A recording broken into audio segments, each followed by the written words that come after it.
Hello and welcome to Marketing Speak. I'm your host, Stephan Spencer, and it's my pleasure to have Stephan Steers with us. Stephan has consulted, advised, and led workshops for more than 500 companies from 25 countries. He's learned that effective sales is all about listening, learning, and connecting through stories, and the better you talk, the more money you make. Stephan, it's so great to have you on the show. Thank you for having me, Stephan.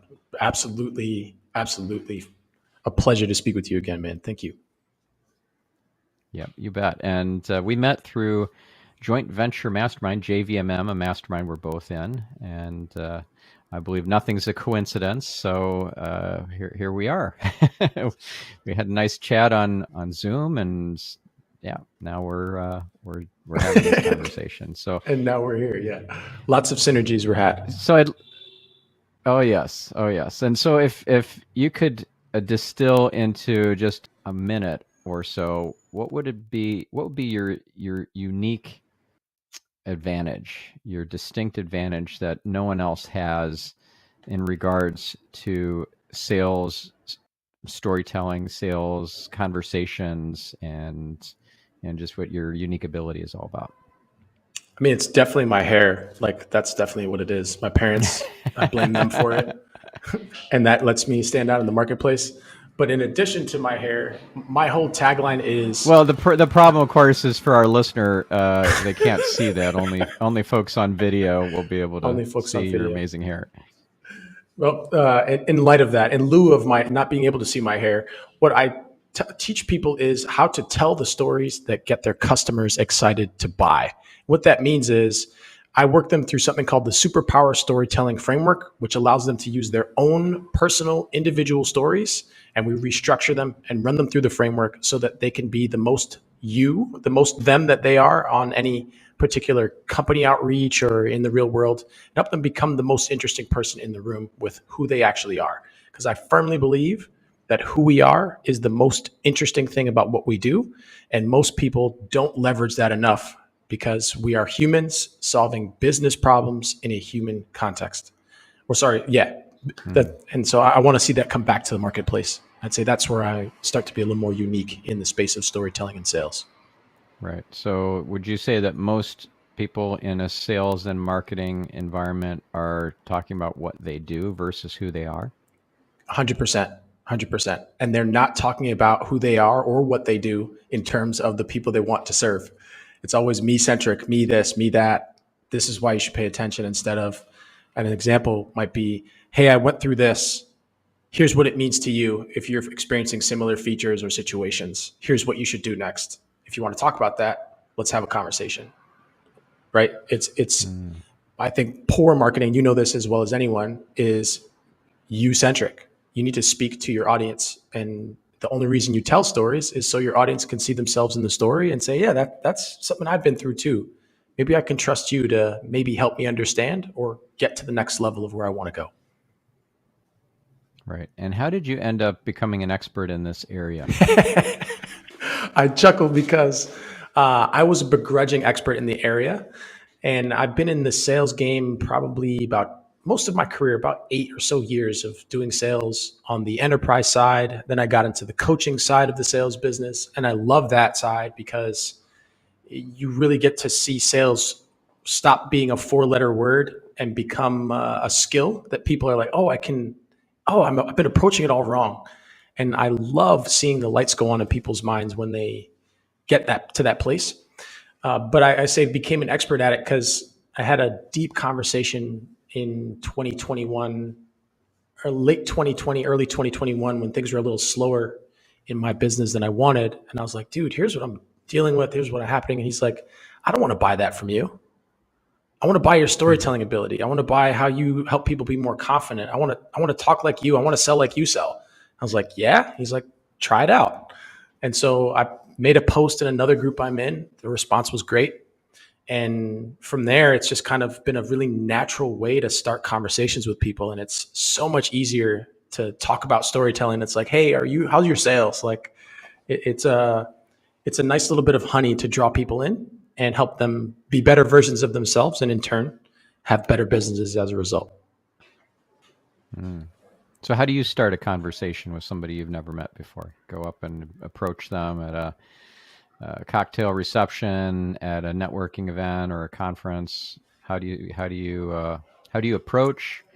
How do you start the conversation, and how do you weave in your storytelling? Weave-in storytelling. Okay, you're asking the tough ones today, Mr. Spencer. Okay, so if it's an in-person physical event, I would hope that I know kind of who I would want to talk to first, right? So I'm not just flying blind. But let's say I see someone who's yeah, I definitely want to make sure I talk to this speaker as a quick example. If they've spoken already, I think that's a great thing to mention. If they haven't and they have a book, I will have done my research and I will go up to them if they're an author and say, hey, I read your most recent book. I loved in chapter 3 this particular point. Is it cool if I ask a couple questions about it? And they'll be like, yeah, tell me. So then we jump in and you say, yeah, that reminded me a little bit of something that happened in my own life, which was X. And that led me to think Y, which is kind of why I started my business. I was wondering, like, would you be willing to get on my podcast so I could share this type of conversation with the world as well? That would be one example. And other ways you could do it, right? If it's not so hyper specific, conferences are interesting. I think people want to be super, super like, oh, I hit them over the head with this incredible story right off the gate.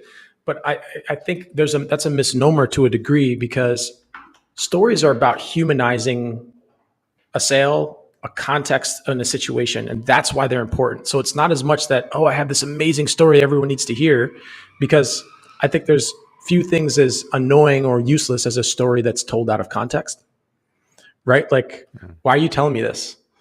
Yeah, it's a great story, but what does it have to do with things, right? So I'd say to start a conversation in an event context, one of the things that I do is I'll compliment someone on their shirt. Hey, I like that shirt. What brings you here to the conference today? Now we put that down. Oh, I'm here to meet this person, that person, and to learn a little bit about this. And then you can bring in context, right? You deliver context. A question I also like, after you've talked to someone for a little bit, to kind of qualify them, if you, for lack of a better term, for if there's a good story to be told, and also set a positive association between you and them, is one of my favorite questions is, what are you excited about? Because any person who has something they're excited about is going to tell you something really uniquely personal, probably. It's probably not going to be like, oh, I'm going to have a sales call tomorrow. It's probably going to be like, oh, I'm going camping with my wife in the mountains of California, and we haven't been there in 3 years. Like, we're really excited, or whatever that is. And what that does is it allows you to meet the person, not their position, which I love. And then it allows them to think of something exciting and positive, and they associate you with feelings of positivity, which allows for ease of conversation. And that's the first side. And then again, if you're doing it right, you have a longer story you can tell through future interactions. You can ask after them for the thing that they're excited about, share resources, and see how that applies to your own life as well. Those are just a few, but there's many. Okay. Yeah. Okay, so a couple off the top of my head that I've used. Well, I don't know if I've used this one. I'll just give it as an example, though. I'm curious to hear your take on it. Walking up to the person, so what's your story? Or another one might be, hi, I'm Stephan. What's been your best takeaway so far from this conference, or what's been your best takeaway from today? I love those. Those are great too. I put a twist on the first question where it's like, what's your story in 140 characters or less? It gets a laugh. They're like, and then they get thinking. They're like, I'm a student. I'm an entrepreneur. I'm an author. I like horseback riding. And then what about you? And then it just makes it fun and light. And I think, especially in introductions, making it human, fun, and light is more interesting than not. And if you can be a little unique and funny with it, you'll be more memorable. So how do you make yourself memorable? Well, again, for those not listening, my hair is a pretty big feature of my brand, if you will. Like, not a ton of people look like I do with huge bouncy hair, let alone over 30. So, woo! For as long as I can have hair, I'm going to have it. That's one. I'm kind of tall as well, so I stand out in the room. Big hair, tall. Those are definite things that grab people's attention and eyes. And then as far, You should wear platform shoes. I'll invest after this call. I'm from New York City, and in the winter I wear boots, so I'm another 2 or 3 inches taller, and that really throws people for a loop. But we got rid of winter a while ago, so none of that. You're asking how I introduce myself in a way that's interesting. Well, how do you make yourself memorable? It's not necessarily in an introduction, but if you're on a phone call with somebody, you don't see them, they don't see you, they don't know you're Yeah, here. yeah, yeah, yeah, yeah. So how do they remember you a week or 2 weeks or a month later? Okay, we're asking different questions here, right? So I think, and I've seen in my career, people I've worked with, clients I've done well with, people remember you if you ask more about them, right? Someone's favorite topic is themselves, and there's no sweeter sound in the world than one's own name. And I take that very, very seriously insofar as, especially like in a sales context, or someone is kind enough to take time with me to speak to me, I want to make sure that I'm listening to them. And then if they want to learn more about me, which at some point they probably will, because I'm actually curious about them, it works well. And I also want to stress here, everything we're talking about today, asking these questions, only works if you're actually curious about the answers. So if you're not a person, Mm, you're someone like, oh, I want to get good at storytelling so I can like get people to buy stuff from me and like they'll do it faster. Like, yes, of course you do. But you actually have to be curious about people because they can tell when you're not. If it's a loaded yeah, question to just get the answer you want so you can like, all right, here's the pitch. It's hollow, and I think you're putting yourself further behind the eight ball, and you're not right. being human. You're being a product. Totally agree. And it comes across as inauthentic. You clearly have an agenda, even if you think you're fooling people, you're not. So if you have that question when you walk up to somebody, so what's your story? And you're just waiting for them to finish their take a breath even so that you can say who you are and what you sell. They can sense that a mile A mile away. away.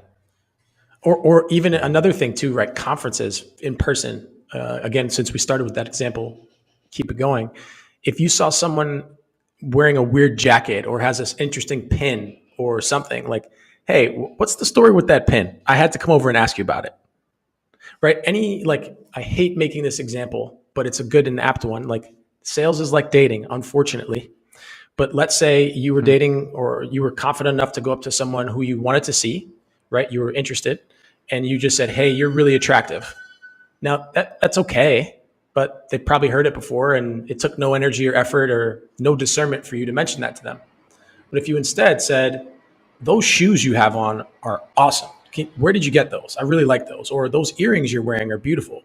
What's the story behind those? Finding the individual's style point, right? The thing that they did, right? If it's an author, they wrote a book. What is the book's about, right? Like, show you did some research and that you came up with it specifically for them, and then you will now have their attention. So putting that back in the just the phone context, if I'm getting on the phone with someone, I'll have done at least a small amount of research to know where they're from before I get on the call, what the context of the call might be, and just some personal details about them that I can find, so I have something to talk about them with and show I'm interested in learning about them first. And then once I pass that barrier, it's much easier for them to open up to me about business or anything else because they're like, oh, like you're actually talking to me. You're not just sending this to everybody. And my last part on that is today's marketplace is much more savvy than it was 3 years ago because a lot of people had to stay home. So all of the typical like spray and pray and standard everybody gets the same message stuff ran its course over the past 2 years. People need to know that you're talking to them.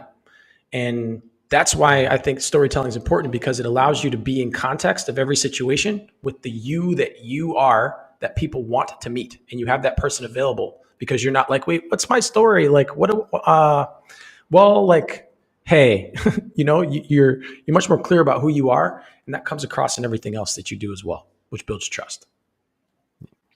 Yeah. Yeah, when you were talking about the dating analogy, I remembered some of the stuff I learned from Neil Strauss and taking his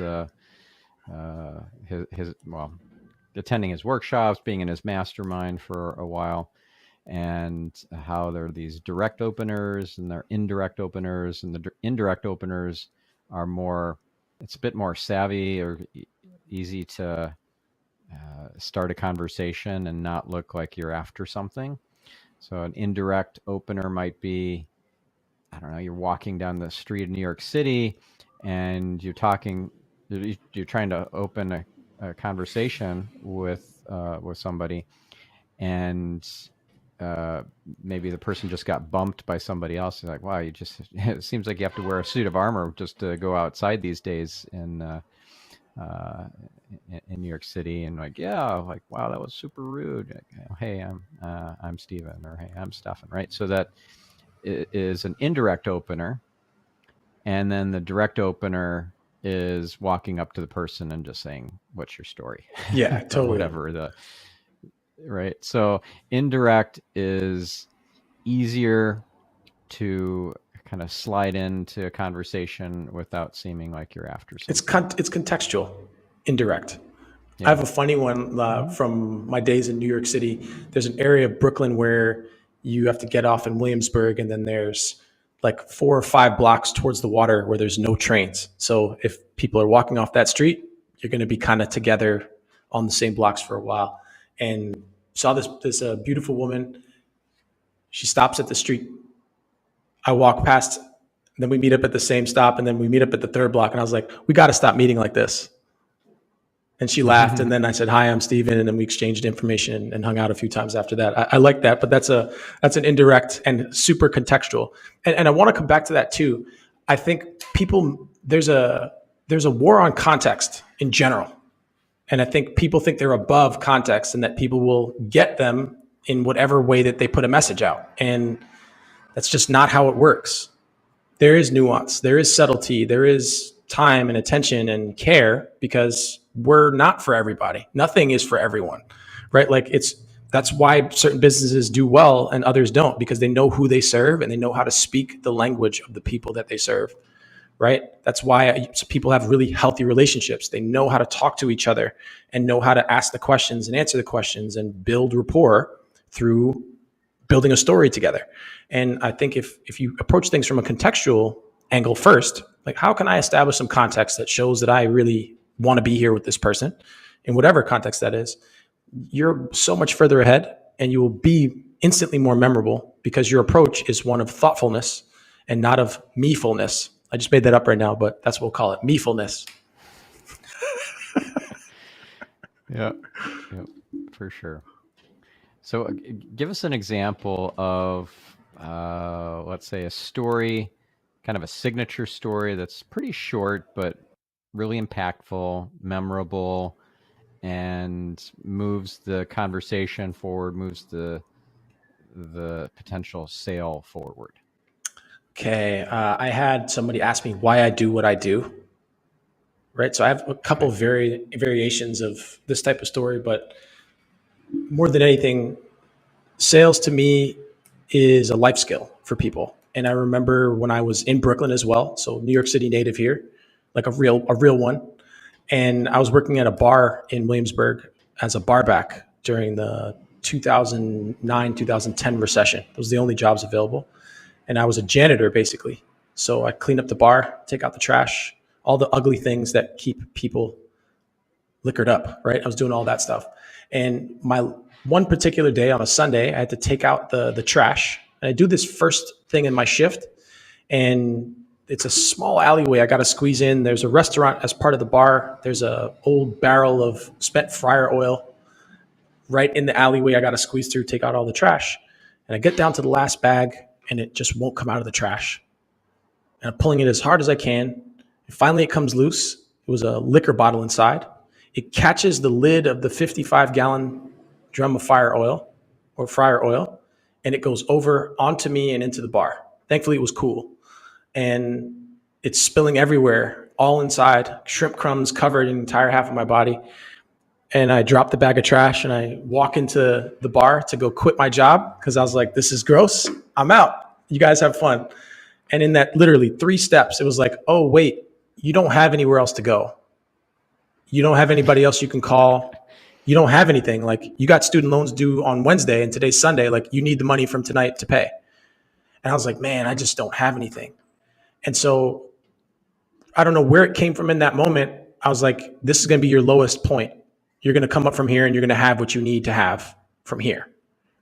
And so I stayed, I cleaned up. And then on my way home, I found a shelf, like a perfectly good bookshelf that I was able to carry, and carried it home, painted it, and sold it. And I had extra money. And I was like, oh, I can sell my way out of things. So why do I do what I do? It's because I realize that if you can help people solve their own problems, your problems can be much smaller. And that has just compounded with compound interest to learn more about how to help people solve problems. And I will never go back to that low point again because I've experienced it, knock on wood. But that's why I do what I do, because everybody should know that they have control over anything they experience in life. Even if it's a really ugly, terrible thing, there is a way out. And sales is a pretty good Yeah. way to get out of it too. Yeah. And I like that story because it's got a good moral to it. Like, don't act out of reactivity. Pause, take a breath, and reevaluate before you take an action. Respond instead of react. So that's a really good lesson. And it's also great storytelling. Yeah. Very Thank you. cool. It makes you also more relatable too, because you had your story of struggle, you had your rags to riches. Still on the way to riches, yes, but People. definitely brags. How about you, Stephan? How about you? Why do you do what you do? I I do what I do because I want to reveal light in everything I do, whether it's this podcast episode we're recording right now, or it's a sales call, of which I've had at least one today, and so I do SEO consulting, and I have an agency, so plenty of sales calls that I do with prospects, and I just want to reveal light. So if I can help somebody, even if they couldn't possibly afford me or my team, if I can make the world a better place just from having that conversation or doing that thing, or come with a higher level of intention, that makes it all worthwhile. If I just show up with my own agenda and I don't have this intention to reveal light or to deliver God's miracles, then it just is kind of uh, I don't know, a whimper instead of a bang. And so if I make that part of not just what I do, but who I am, my identity, then I get that all the time for myself. I don't have to. It's almost like it's in my muscle memory. I like that. I like that. Yeah, but I didn't have a story to share. I suppose I could still tell a story about that. Like, um, there's a lady that I spoke to, a prospect, and I was really helpful to her. She couldn't afford me, and I gave her some suggestions. I recorded the call. I sent it to her afterwards, so it was really helpful. I gave her a bunch of free advice. It's kind of like Jay Abraham's principle of preeminence. Just leave them better off than you found them, essentially. And I sent her to someone else to work with because of her available budget. And then she contacted me a day later and said, "You know what? I'm going to find the budget. I'm going to work with you." Love it. So she's a client now. Congratulations. Again, humans solving human problems in a business context. Right? You built her trust. You helped her see herself in the results that you can provide. And that's awesome, man. Congratulations. Yeah, thank you. But there's like so many crazy, outlandish stories that I incorporate. That one's pretty tame. I just came up with it on the fly, but some of the stuff is beyond belief. Like, literally beyond belief for many people. Some of this more spiritual stuff that's happened to me in the last year and a bit, or even in the last 8 years, even just finding my now wife was an absolute miracle. Like these stories are, I have a bunch of signature stories that people won't forget, but they're not really sales stories. They don't move a sales conversation forward, so I don't tend to incorporate those into a prospect call. I think that some of them are probably possible to deploy depending on if they run through a certain framework, which we can talk about a little bit as well. But Yeah, I'd love to. I'd love to talk through that framework. But yeah, this kind of brings us back to an earlier point. If you're in a dating context or a pickup context, you need to calibrate.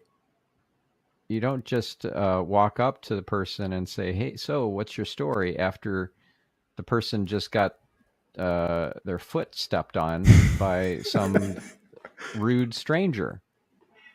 Like that's totally not the right timing, and you've miscontextualized the situation. So you got to calibrate, and this is no different of a situation. If you've got an incredible story, big spiritual awakening or whatever, and you want to tell the world, bite your tongue and let them tell their stories. Let them show interest, be interested before you're interesting, and then so if you're interested in them and then they are sharing their awesome stories with you and they show that this is something that they're aligned with, then you can share one of your stories. But yeah, calibrate. calibrate, calibrate lest you detonate. Yeah, Yeah. Yeah. So let's walk through your framework. So again, your framework is called the Superpower Storytelling Framework, I that's believe. correct. Superpower storytelling. It's comprised of three sets of three. So the first is the three audiences you're probably going to encounter if you're in business, right? Potentially in life too, but you're thinking about like anything external. So your prospects, your investors, and obviously your marketing, right? You're putting stuff out to the world. This is a type of audience you need to take into account. The second would be internally. So you have a team of people who help you in your company, employees, maybe you have co-founders. There needs to be some type of shared story between you all so you're all always on the same page and rowing the ship in the same direction. And then the third one here is this is where it gets a little more flexible.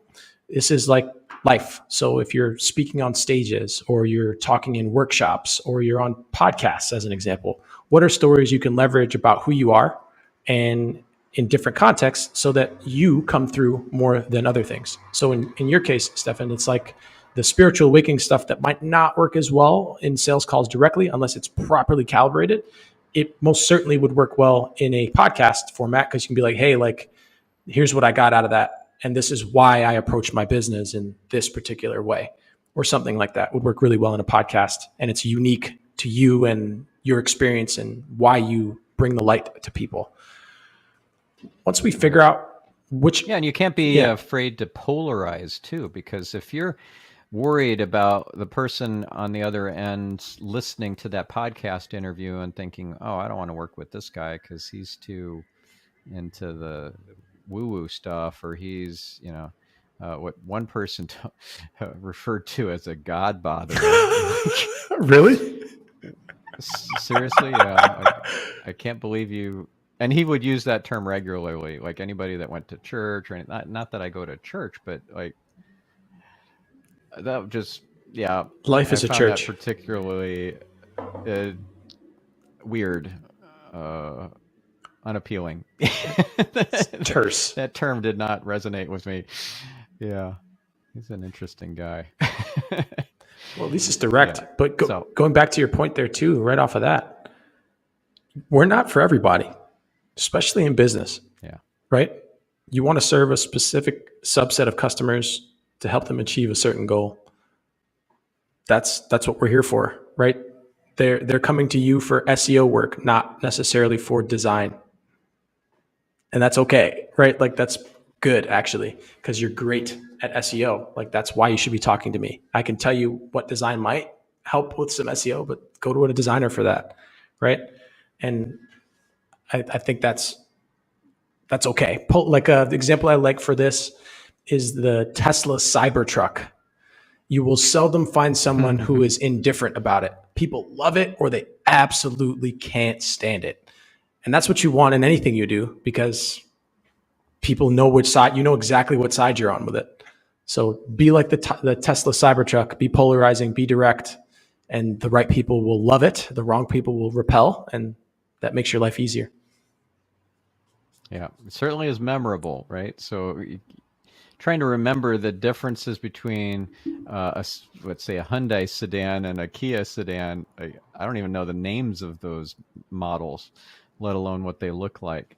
But a Cybertruck, I totally remember what that looks Totally like. remember. Yeah, it knocks you out of your normal sensory expectations immediately.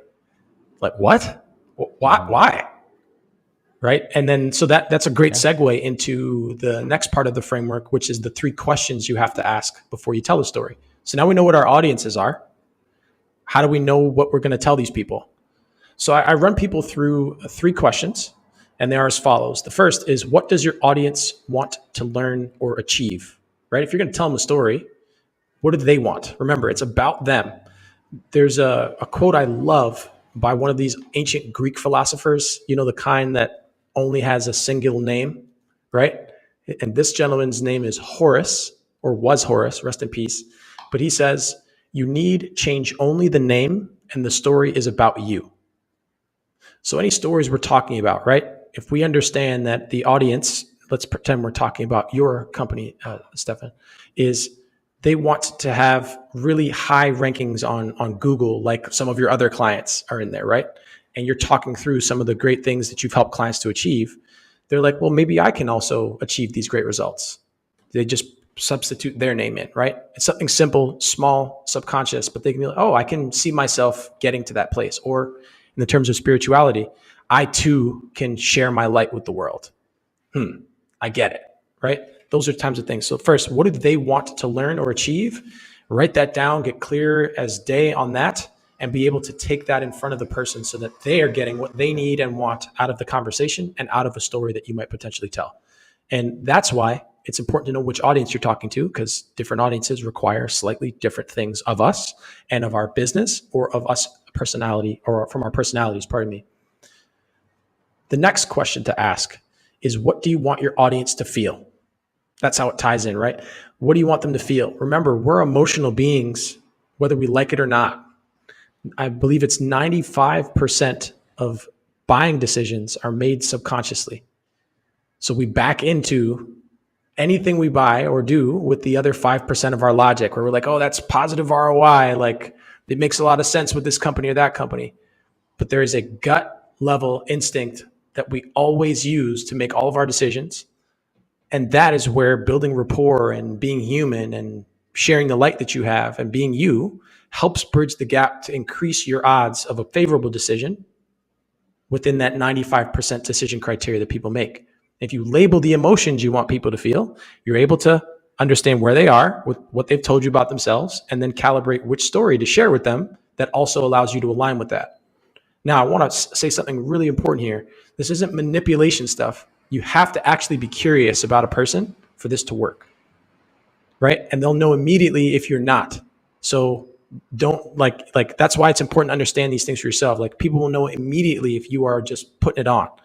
So make sure you understand that before you start jumping out here telling stories to people. So that's, what do you want them to feel? And then the third, most importantly, the thing that people really, really get wrong a lot with storytelling is, what do you want people to do next? Now that they know the story, now that you know what emotions that you want them to feel and they know what they want to achieve, do you want them to listen to your podcast? Do you want them to download your SEO guide, get on a call, follow you on a social media platform? What are you asking them to do? Be able to label that and be clear about that so that you know where you're pointing towards within a place of context to keep the interaction going and continue to build the relationship. So those are the 3 questions.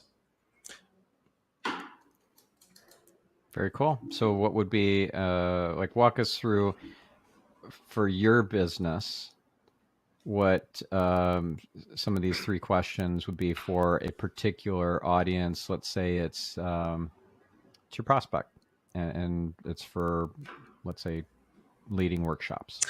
Okay. With my framework correctly, specifically. Yeah. Yeah. Okay. Yeah. So use your framework. So I'm giving you the audience is, let's say, a small company, small-ish company, but able to afford you. And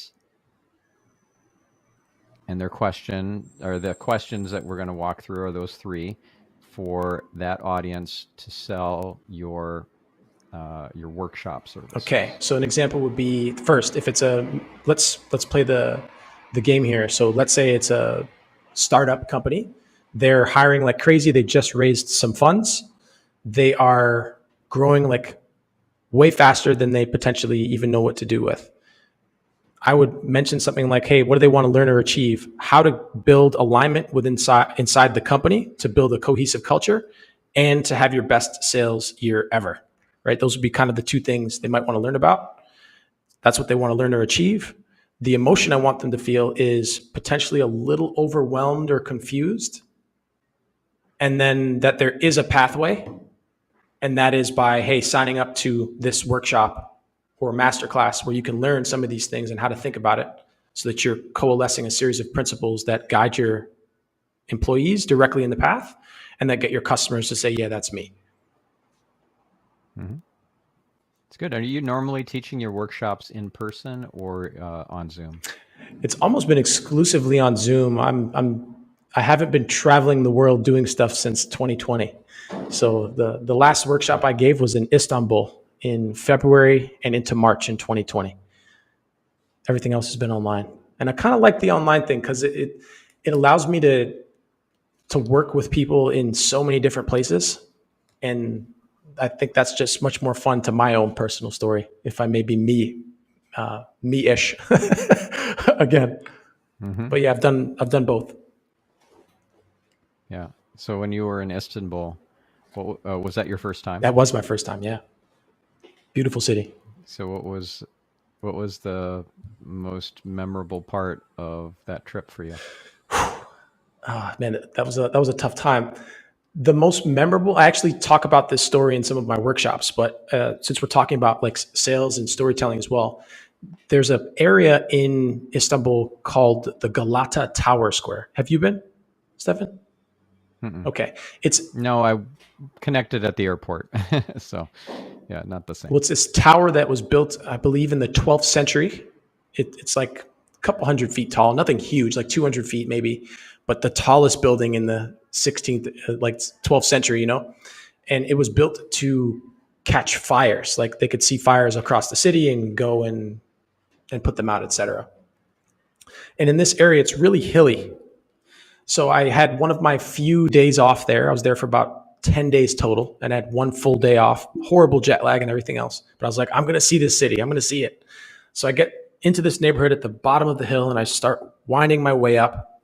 And as I'm walking up, a guy who is a shoe shiner walks past with his big kit and passes me on the hill. And his brush falls out of the suit, the case. And I like look at it and I'm like, this guy's got to know it fell. It wasn't quiet, but he just keeps walking. And I was like, all right, my parents raised me to be a reasonable citizen. And I turn around and call after the guy. And I speak no Turkish at all, like zero, like less than zero. But I waved to him like, merhaba, because that's hello in Turkish. It's the one word I know. And he turns around and I was like, and I point to his brush. And then he starts walking back and I make my way. But he comes up, he's like, no, wait, hey, wait.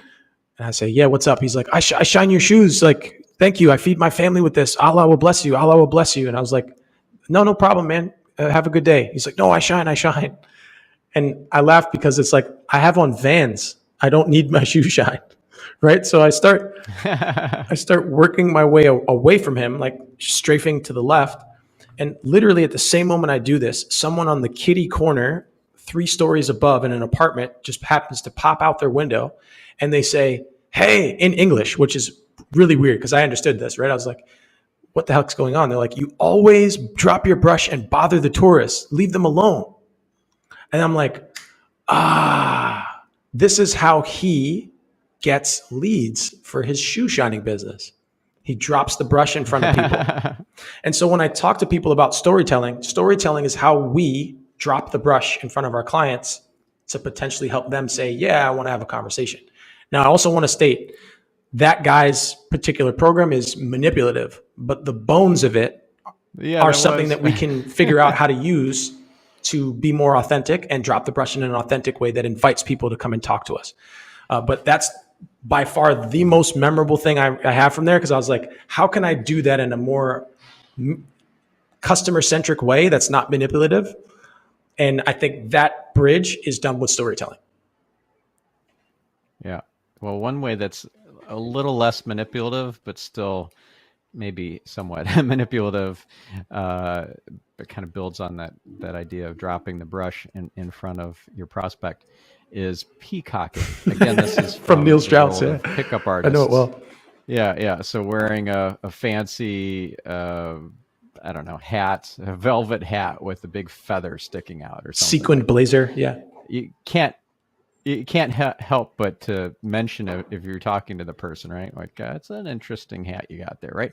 So it's a conversation starter. It's it's a brush you've dropped in front of the tourist. So it's, I think, a little less manipulative. It's just a way of standing out versus it seeming like they are needing to chase after you and give you the brush back. Otherwise, you're going to lose it. So I don't know. That may be something that you might incorporate into your prospecting, but do it in a way that it feels integrous. Yeah, and then going back on that thing of going back into that thing of integrity, if it depends on how you're putting that in front of people. So a sequin jacket or a feathered cap are great to have people notice you. And but at the end of the day, I'd like to stress to folks as well, style is style, substance is always substantive, right? So if you're going to draw people in, make sure there's something there when they arrive, right? Because I've been at many a conference where the guy has on the craziest jacket and it's like, I don't want to talk to you. Like after 2 or 3 sentences, it's like, get me away from this person. Like there's nothing there for me. Hmm. So I'd say be able to be the person you want to be as you draw people in. And again, move from a place of integrity and most things will work out in the right way. Yeah, yeah. If it's somebody that you go up to because they're wearing a really interesting orange suit or something like that, and then they end up being very uninteresting and only trying to bulldoze you with their offer, that of course makes them unappealing to talk to. But I think it's kind of part of our responsibility as humans, not just in a sales or marketing context, but just as human beings, to see the spark of the divine in every person, even somebody that kind of repulses you or makes you feel really uncomfortable, because we all have that spark of God in us. So if you work towards developing that skill to see that in everybody, like you go up to a homeless person and normally you just give the person money and you walk away, but what if you had interest in their story or in their well-being, and you struck up a conversation with that person? And because, not because you feel sorry for them, but because you see that we're, as Ram Dass would say, all walking each other home. That's deep. That's really deep. Yeah, you have to see people.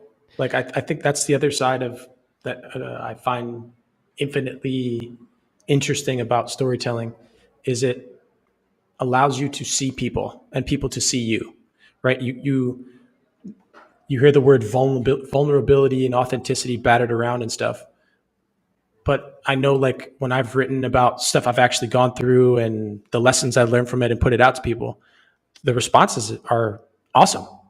People are like, oh, thank you for sharing that. I've been feeling the same way, man. Like, I didn't know if I was okay to talk about that. Like, and I don't have anything super like crazy, right? Like that I wouldn't tell publicly necessarily. But people are like, man, like, thanks for sharing that. That made my day.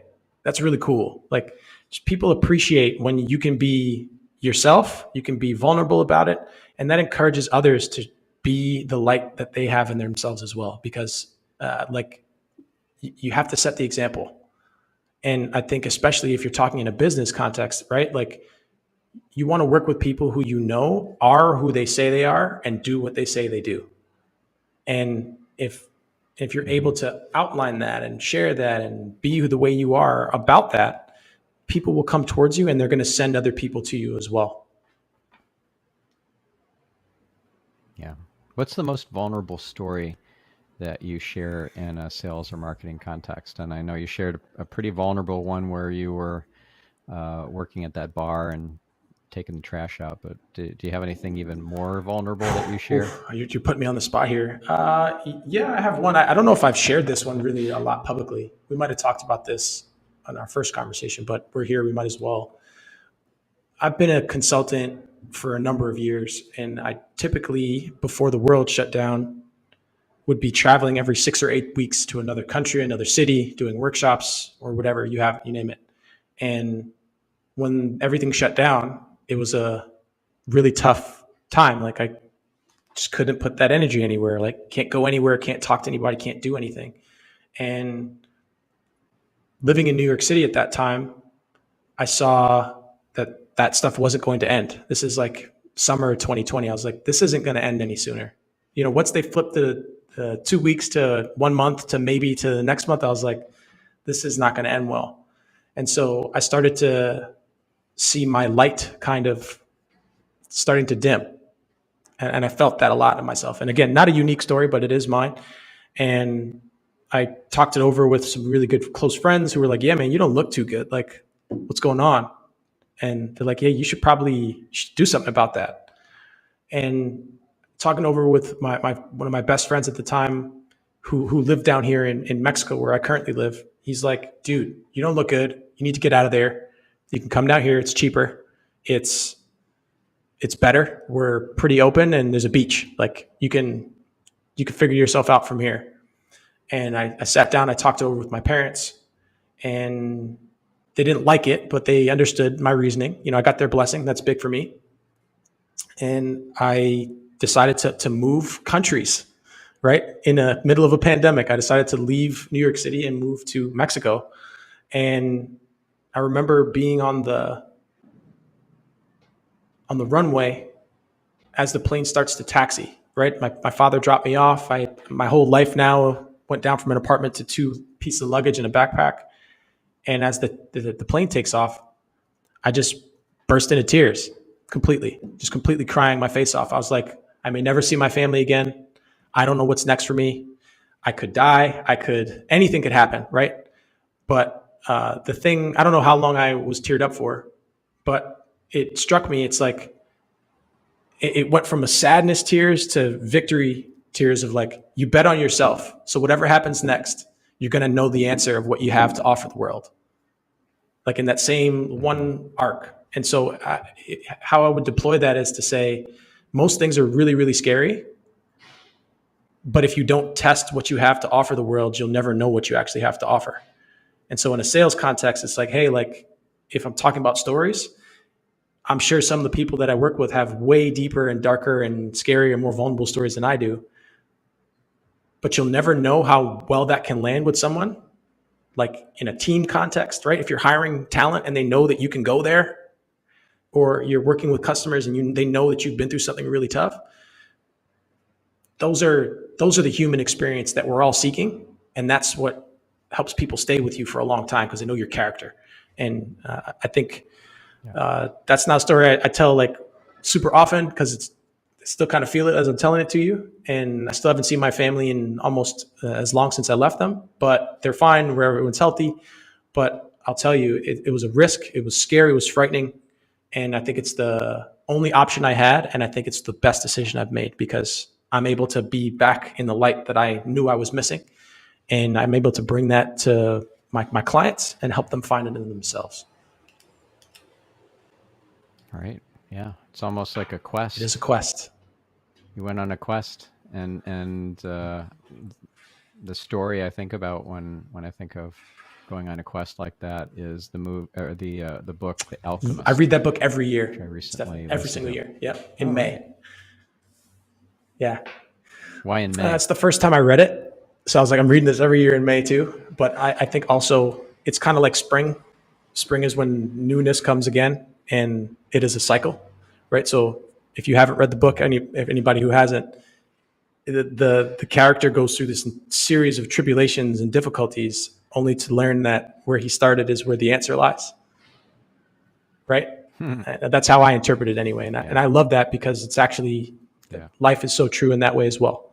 And I want to remember that newness, that freshness, that you can turn things that seem really dark, ugly, or worthless into things of extreme worth and value with the appropriate steps, patience, mentors, and an opportunity to look at things from new perspectives. So I love that book.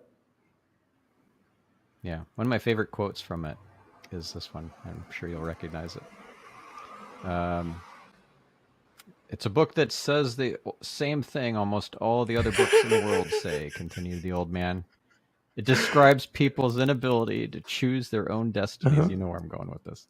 And it ends up saying that everyone believes the world's greatest lie. What's the world's greatest lie? The boy asked, completely surprised.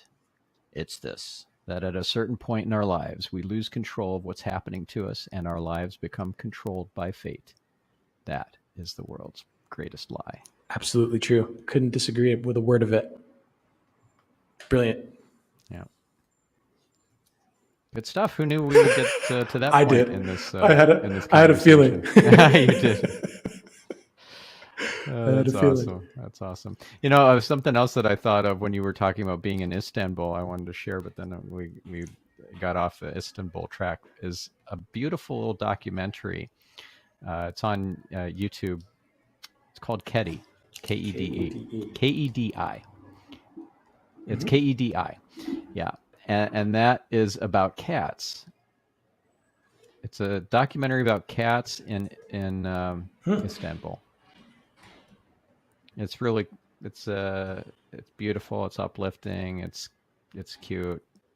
I thought it was really heartwarming, I'll check it out. and it gives you a sense for what it's like to be in such a different place in the world, like in Istanbul for most of us. You know, so I'm in Miami, pretty different.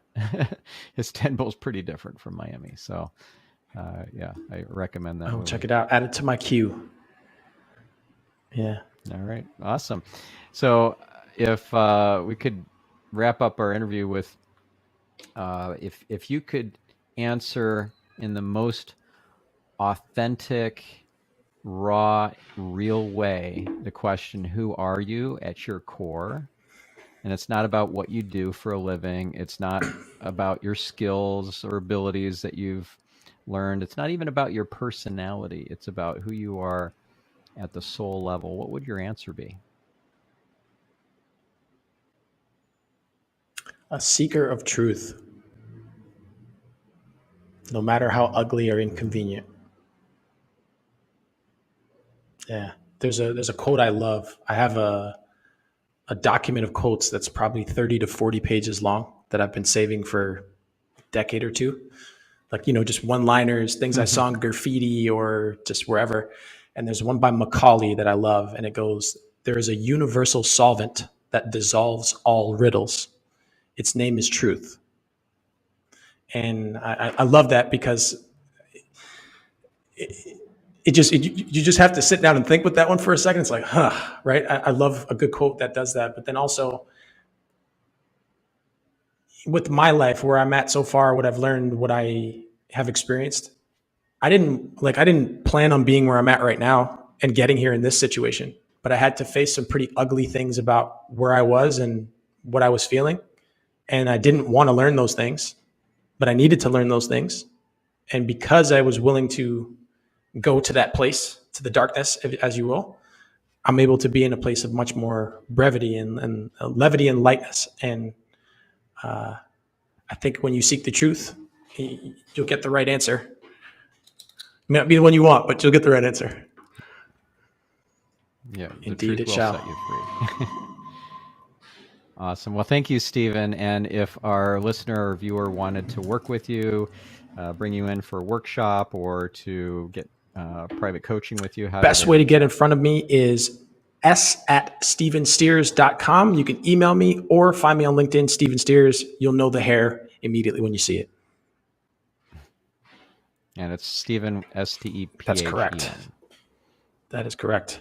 All right. Well, thank you, Stephen. Thank you, Stephan. This was fun and enlightening and inspiring, I'm sure, for our listener. And we greatly appreciate it. I'm speaking on behalf of my listener, of course, as well. So thank you, and thank you, listener, for like sticking it out through the whole episode and listening with rapt attention.